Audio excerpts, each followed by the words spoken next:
Baik, Assalamualaikum warahmatullahi wabarakatuh. Wah, Selamat malam, saya ucapkan kepada teman-teman semua. Waalaikumsalam warahmatullahi wabarakatuh.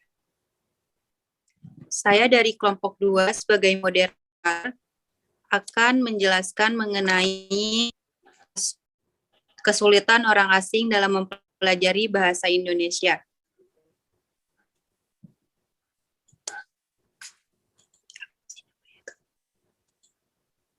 Itunya apa sih filenya?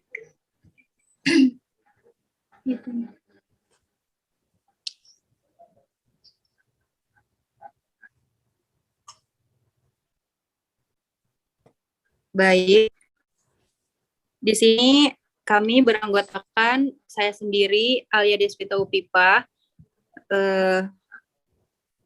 Novrilia Putri, Siska Trinanda, Atika Elsawitri, dan Jenny. Untuk pembahasan lebih lanjut, saya serahkan kepada Novralia Putri.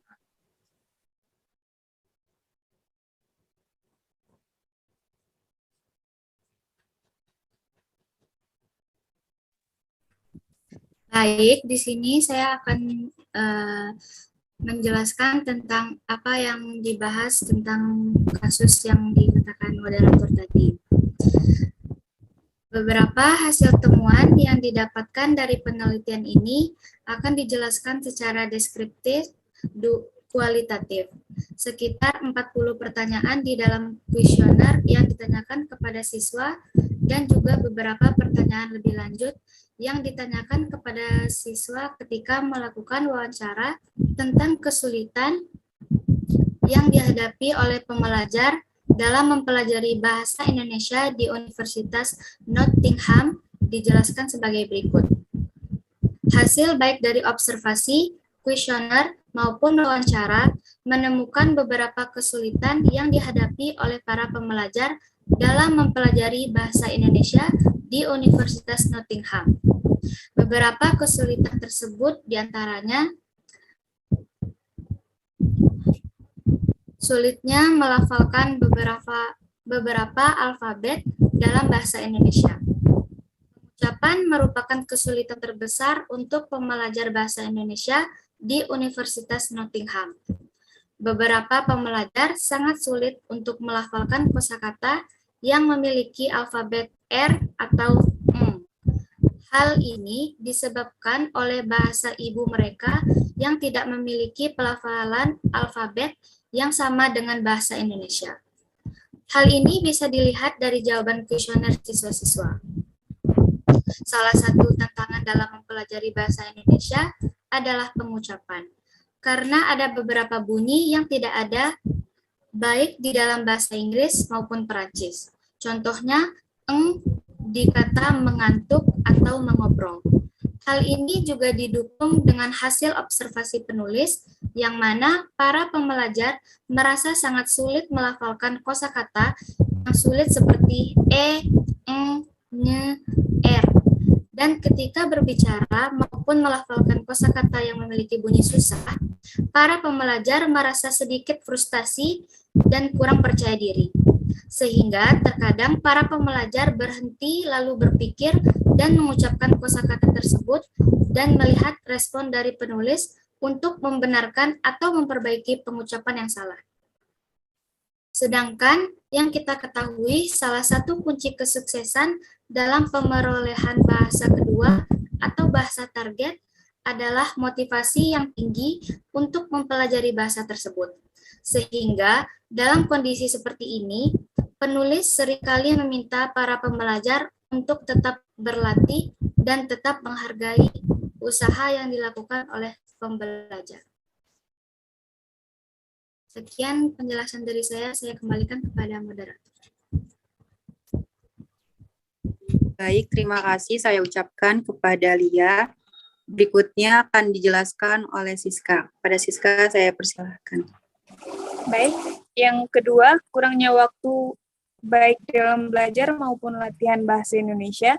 Kesulitan selanjutnya yang dihadapi oleh para pembelajar bahasa Indonesia di Universitas Nottingham adalah kurangnya waktu baik dalam belajar maupun untuk latihan berbahasa Indonesia. Kurangnya waktu belajar yang diberikan oleh pihak kampus untuk mengajarkan bahasa Indonesia merupakan kesulitan yang dihadapi oleh baik pembelajar maupun pengajar. Terbatasnya waktu ini disebabkan karena tidak adanya ruang belajar yang dapat digunakan serta padatnya mata kuliah yang harus diikuti oleh para mahasiswa. Sehingga pihak kampus tidak ingin membebani para mahasiswa dengan menambah jam belajar kelas malam. Namun karena kurangnya waktu belajar bahasa Indonesia yakni 1 kali dalam seminggu yang membuat banyak siswa merasa tidak memiliki waktu yang cukup untuk belajar dan latihan. Yang ketiga, ada pembelajar kurang percaya diri untuk berbicara bahasa Indonesia. Kepercayaan diri merupakan salah satu kunci untuk bisa sukses dalam belajar. Ketika pembelajar memiliki kepercayaan diri yang tinggi dalam belajar, maka pembelajar dengan mudah berbicara, menulis, dan juga mencoba segala hal. Kepercayaan diri inilah yang membuat boleh lanjut slide-nya? Tolong. Oke. Para pembelajar tidak takut untuk membuat sebuah kesalahan. Namun sebaliknya ketika pembelajar kurang percaya diri, maka itu akan menjadi salah satu masalah.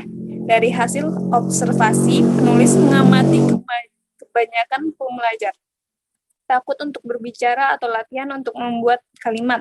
Hal ini disebabkan karena pembelajar selalu fokus untuk membuat atau mengucapkan kalimat yang benar. Mereka cepat merasa frustasi ketika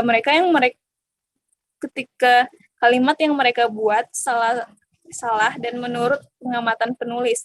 Hal ini sudah menjadi karakter para pembelajar untuk selalu ingin sempurna dalam membuat kalimat ataupun berbicara. Kesimpulannya, dapat kita simpulkan mengenai beberapa kesulitan yang dihadapi oleh para pembelajar dalam mempelajari bahasa Indonesia di Universitas Nottingham, diantaranya sebagai berikut. Yang pertama, sulitnya melafalkan beberapa alfabet dalam bahasa Indonesia, sehingga pengajar dari awal proses pembelajar sebaiknya memberitahu bahwa ada beberapa bunyi yang sedikit sulit untuk ditiru. Namun itu tidak menjadi masalah yang besar. Jika tidak bisa melafalkannya secara sempurna, izinkan pembelajar untuk selalu latihan dan berikan waktu yang lebih banyak untuk para pembelajar, untuk latihan dan belajar, sehingga guru bisa membantu memperbaiki jika pembelajar melakukan kesalahan. Dan yang terakhir, hargai kemampuan siswa dalam mengucapkan bahasa Indonesia, walaupun intonasi dan penekanan kosakatanya belum tepat. Dan yang kedua, kurangnya waktu baik dalam belajar maupun latihan berbahasa Indonesia. Untuk itu, memaksimalkan hasil pembelajaran di kelas dengan waktu yang terbatas, diharapkan guru dapat menggunakan bantuan teknologi sebagai salah satu media pembelajar yang dapat diakses oleh siswa setiap saat.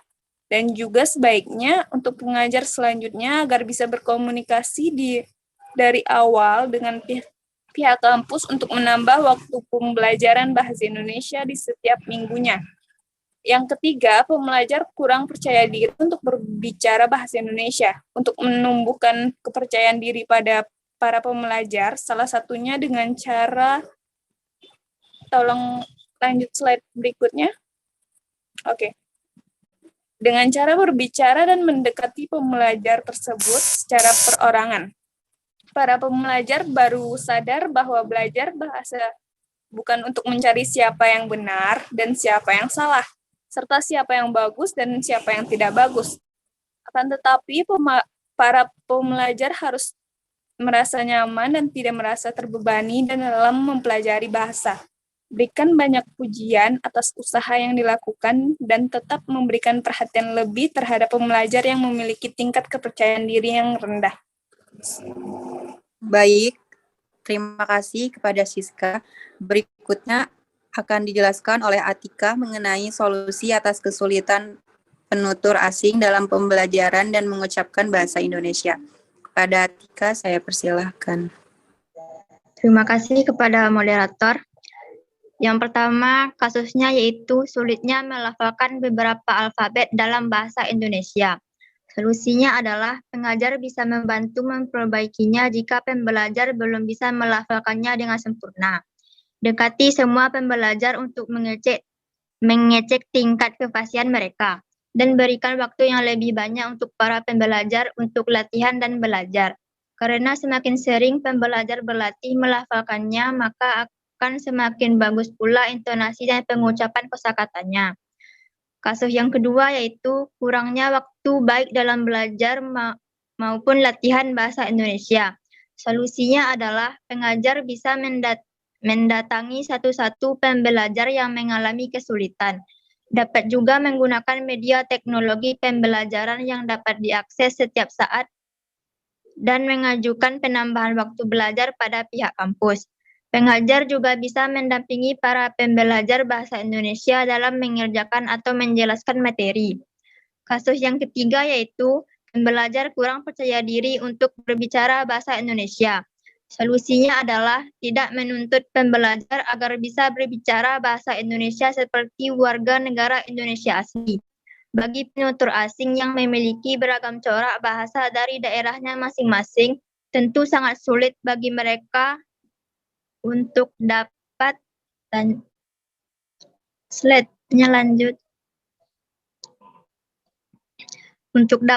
menuturkan bunyi tertentu pada bahasa Indonesia. Namun hal itu tidak menjadi masalah yang besar jika pembelajar tidak bisa melafalkannya secara sempurna. Hargailah kemampuan pembelajar dalam mengucapkan bahasa Indonesia, walaupun intonasi dan penekanan kosakatanya belum tepat.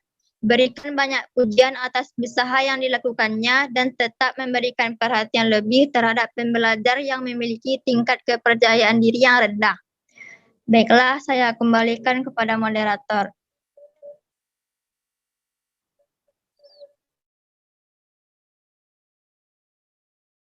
Sekian presentasi dari kelompok kami. Mohon maaf bila ada kesalahan. Apakah ada solusi dari teman-teman semua mengenai kasus kelompok kami?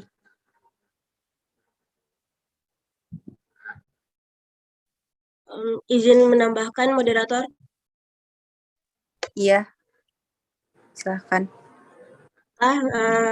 Saya Umi Putri Chania, izin menambahkan solusi tentang sulitnya melafalkan beberapa alfabet dalam bahasa Indonesia.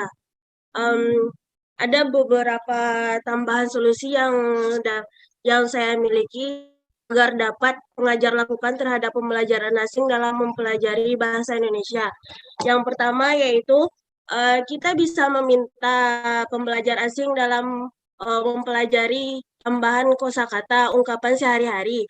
Misalnya seperti mengungkapkan kata-kata sederhana seperti apa kabar, selamat pagi, atau bisa juga meminta mereka untuk belajar dari nama objek yang familiar, seperti ketika mereka melihat motor yang berlalu lalang, mereka bisa mengungkapkan nama motor tersebut dengan bahasa Indonesia, bukan dengan bahasa asing asal mereka.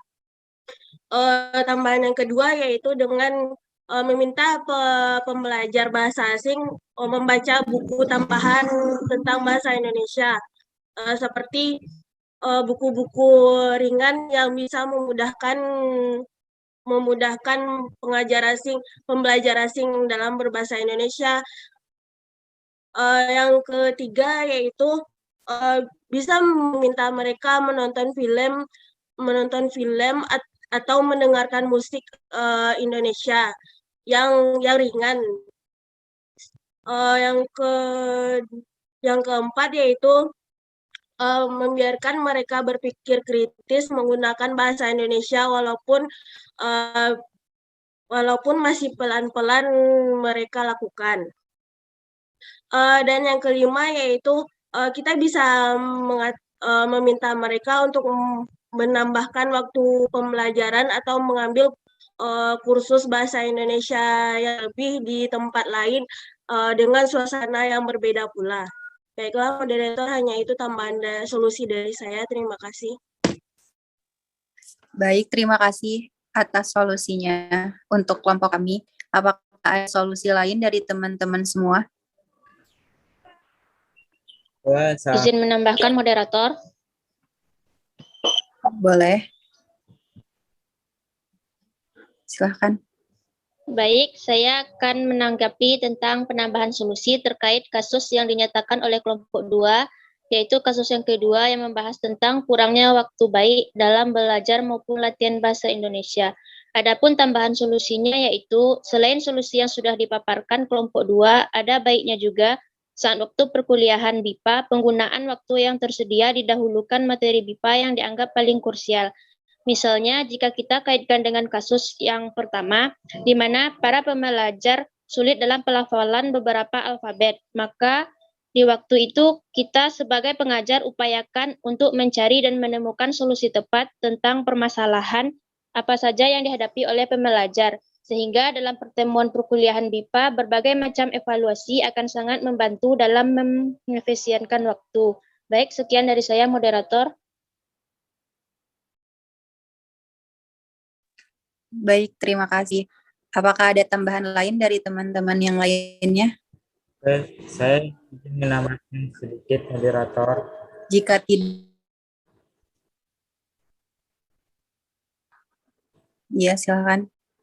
Saya izin menambahkan sedikit solusi tentang kasus 3 dari kelompok 2 tentang cara untuk membangkitkan percaya diri kepada pembelajar asing untuk berbicara bahasa Indonesia, yaitu untuk selalu mengajak dia berbicara bahasa Indonesia dan tanpa harus mengoreksi jika dia salah. Kita hanya perlu untuk mendengarkannya saja dan terus menyemangatinya untuk berbicara bahasa Indonesia. Mungkin sekiranya itu saja yang dapat saya sampaikan.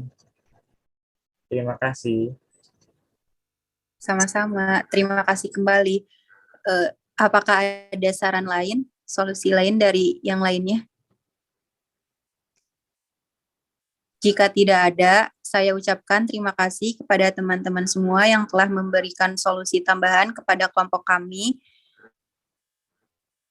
Sekian presentasi dari kami. Terima kasih. Wassalamualaikum warahmatullahi wabarakatuh. Waalaikumsalam warahmatullahi wabarakatuh. Waalaikumsalam warahmatullahi wabarakatuh.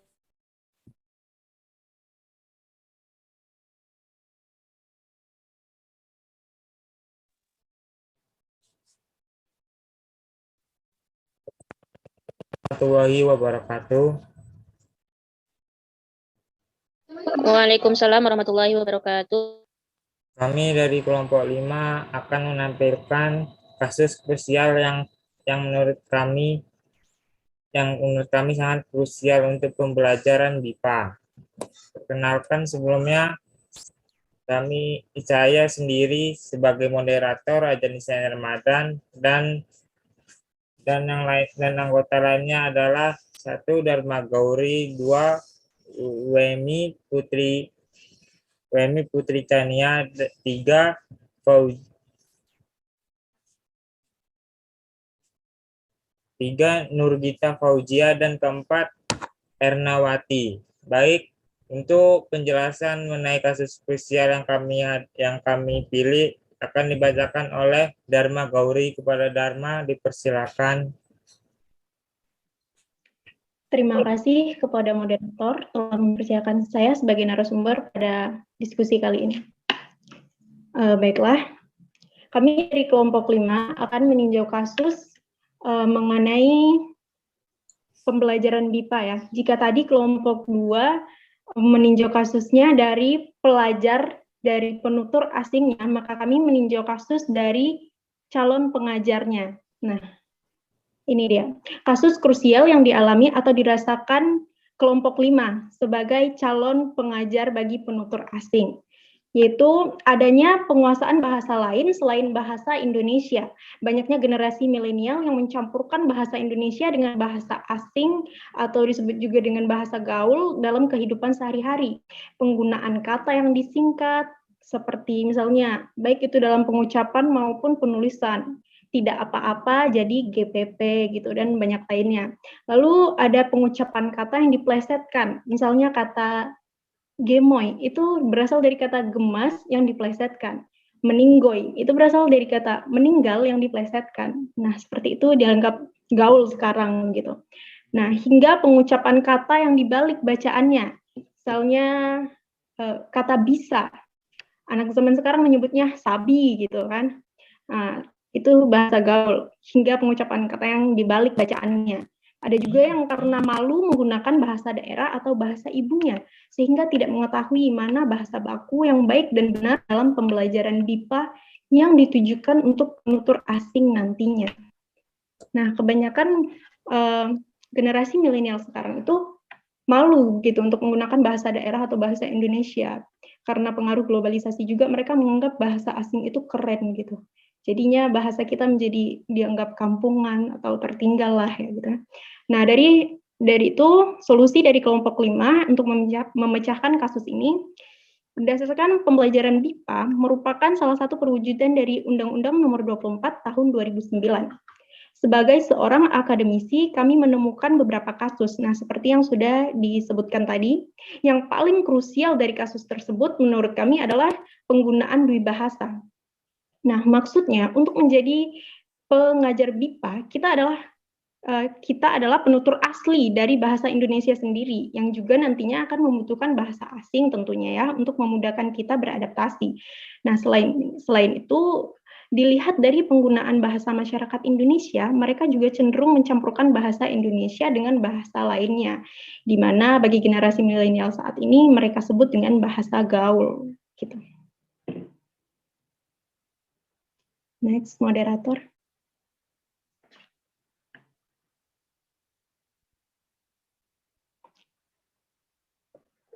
Nah, untuk solusi dari kami, yang pertama itu bisa membiasakan menggunakan bahasa Indonesia yang baik dan benar dalam berkomunikasi. Tentu tidak ada salahnya bagi kita masyarakat Indonesia, warga negara Indonesia, yang telah mengikrarkan bahwa bahasa Indonesia adalah bahasa persatuan kita. Tentu tidak masalah untuk menggunakan bahasa Indonesia dalam berkomunikasi sehari-harinya, baik itu di sekolah, di rumah, maupun dimanapun kita berada selagi itu masih di Indonesia tentunya ya. Lalu yang kedua, dengan menambah pengetahuan tentang penggunaan bahasa Indonesia, serta mendalami secara baik dan benar. Intinya kita harus mendalami penggunaan bahasa Indonesia yang baik dan benar itu seperti apa. Kita harus mengetahui itu sebagai penutur asli dari bahasa Indonesia itu sendiri. Next, moderator. Nah, dalam hal ini juga diperlukannya kepedulian pemerintah terhadap perkembangan bahasa Indonesia. Selain memfasilitasi, tetapi juga kepada pembinaan dan pelestarian bahasa Indonesia. Dapat kita wujudkan dengan merancang undang-undang tentang pemakaian bahasa Indonesia yang baik dan benar. Karena pada dasarnya pepatah lama menyebutkan, bahasa menunjukkan bangsa. Maka untuk mengetahui dan mewujudkan identitas bangsa kita haruslah menjunjung tinggi bahasa nasional, yaitu bahasa Indonesia. Nah, bukan hanya pada pemerintah, usaha melestarikan bahasa Indonesia juga dilaksanakan bersama dengan rakyatnya. Tentunya kita sebagai masyarakat harus ikut berpartisipasi, jika tidak, maka tidak akan terjadi keselarasan dan keseimbangan. Nah, untuk mencapainya tujuan kita tersebut, maka kita harus berkolaborasi dengan pemerintah, dengan segala peraturan yang ditetapkan oleh pemerintah, maka kita harus mematuhinya. Nah, oleh karena itu, termasuk kepada orang tua, guru, lingkungan sekitarnya dituntut dalam menanamkan dan menumbuh kembangkan kecintaan anak-anak Indonesia terhadap bahasa Indonesia, begitu. Jadi, bukan hanya, wah, kamu bisa bahasa Inggris, kamu keren. Tapi kita juga harus mengajarkan kepada anak-anak sekarang bahwa bahasa kita, bahasa Indonesia juga keren gitu. Kita harus menanamkan kepada anak-anak sekarang, kepada generasi berikutnya untuk mempelajari bahasa Indonesia, untuk bangga dengan bahasa kita sendiri. Nah, dengan begitu, sebenarnya untuk calon pengajar seperti kita yang meminati BIPA, nah tentunya nanti kita akan mengajarkan BIPA kepada penutur asing begitu. Jika kita sendiri tidak benar dalam menuturkan bahasa kita sendiri, bagaimana kita akan mengajarkan yang benar kepada penutur asing? Nah, untuk itu perlu bagi kita untuk mengetahui penggunaan, pembacaan atau penempatan bahasa Indonesia yang baik dan benar itu seperti apa. Nah, sekian dari kelompok kami, saya kembalikan kepada moderator. Oke, baik. Bagi kelompok 2, jika ingin menambahkan beberapa solusi untuk untuk masalah kami bisa dipersilahkan. Izin menambahkan solusi, moderator. Baik, silakan. Baik, Assalamualaikum warahmatullahi wabarakatuh.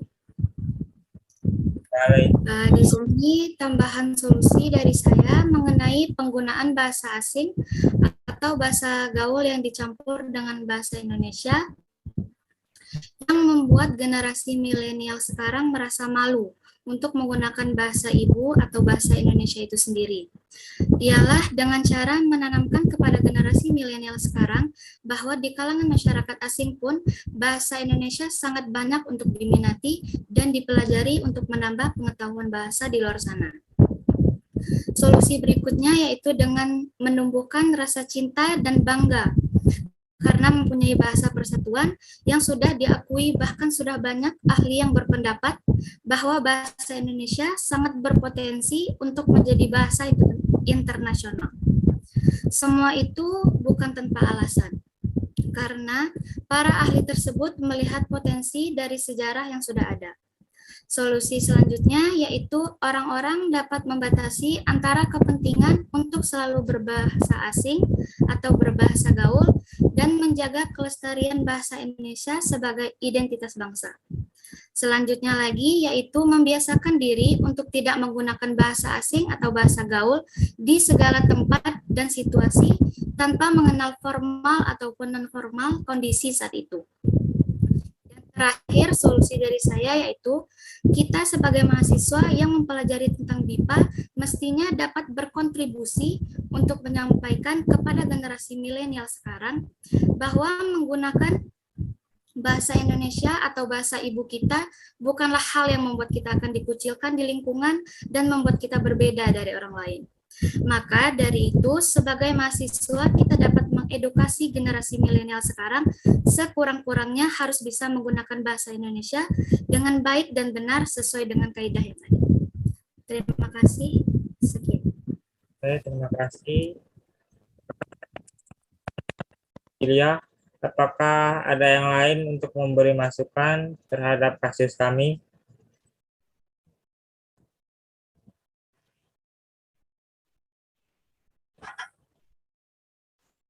Oke, jika tidak ada, saya akan menutup hasil diskusi ini. Sekiranya segitu saja yang dapat. Terima kasih semuanya. Wassalamualaikum warahmatullahi wabarakatuh. Waalaikumsalam warahmatullahi wabarakatuh.